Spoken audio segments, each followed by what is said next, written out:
আসসালামু আলাইকুম ভিউয়ার্স, আজকে আমরা মধুমতি ব্রিজ দেখতে যাব। মধুমতি ব্রিজটা গোপালগঞ্জের কাশাইনী উপজেলা থেকে অর্থাৎ ভাটিয়াপাড়া থেকে একটু দূরে 3 কিলো দূরে। তো প্রথমে দেখতে পাচ্ছেন আমরা ভাটিয়াপাড়ার ঠিক আগে যেই ওভারব্রিজটা আছে এটা দিয়ে পার হচ্ছি। ওভারব্রিজটার নিচ দিয়ে ট্রেন চলাচল করে, যার কারণে ওভারব্রিজ দেওয়া হয়েছে। সামনেই ভাটিয়াপাড়া, একটু পরে আমরা ভাটিয়াপাড়া মোড়ে যাব।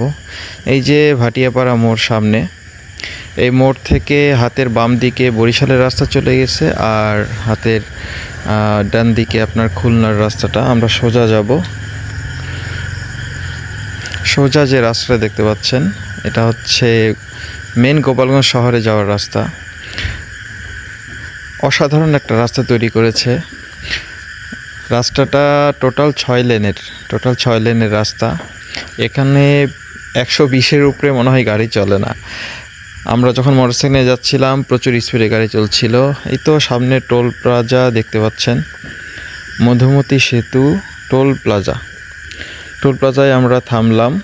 এখানে বাইকের 10 টাকা টিকিট কেটে নিলাম। টোল পরিশোধ করে আবার আমরা রওনা দিলাম সামনের দিকে।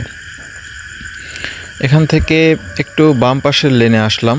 ডান পাশের লেনে থাকলে ব্রিজের উপরে দাঁড়ানো যাবে না, যার কারণে আমরা বাম পাশের লেনে থাকলাম। বাম পাশের লেনে থাকার সুবিধা হচ্ছে অনেক দ্রুতগতির যে বাসগুলো আছে বা প্রাইভেট কারগুলো আছে সেগুলো থেকে অনেকটা সেফ থাকা যায়। বাম পাশে নর্মালি লোকাল মানে বাস না, লোকাল যেই যানবাহন সেগুলো চলাচল করে, ভ্যান, রিক্সা ইত্যাদি, মোটরসাইকেল। আর এই তো আমরা সেতুর কাছাকাছি চলে আসছি। সেতুটা দেখতে পাচ্ছেন, অনেক দূর থেকে দেখা যাচ্ছে, অনেক সুন্দর। মোটামুটি এখানে সবাই ঘুরতে আসে, ফ্যামিলি নিয়ে ঘুরতে আসে। অনেক সময় প্রাইভেট কার থামিয়ে এখানে ছবি তোলে। আসলে প্রাইভেট কার থামিয়ে ছবি তোলাটা ঠিক না, তারপরেও আসলে কিছু করার নাই। ওই যে দেখতে পাচ্ছেন কিছু ফ্যামিলি আসছে ছবি তুলতে। ছবি তোলা শেষ, আমরা এখানে কিছু ছবি তুললাম। এরপরে আমরা একটু সামনের দিকে যে হাতের ডান দিকে একটা রাস্তা আছে, দিক দিয়ে ব্রিজের নিচে আসা যায়। আমরা ব্রিজের নিচে চলে আসলাম। মোটামুটি এখানকার পরিবেশটা অনেক সুন্দর দেখতে পাচ্ছেন। অনেকে এখানে আসে ছবি তোলে। আপনারাও চাইলে ঘুরতে আসতে পারেন। ধন্যবাদ। আসসালামু আলাইকুম।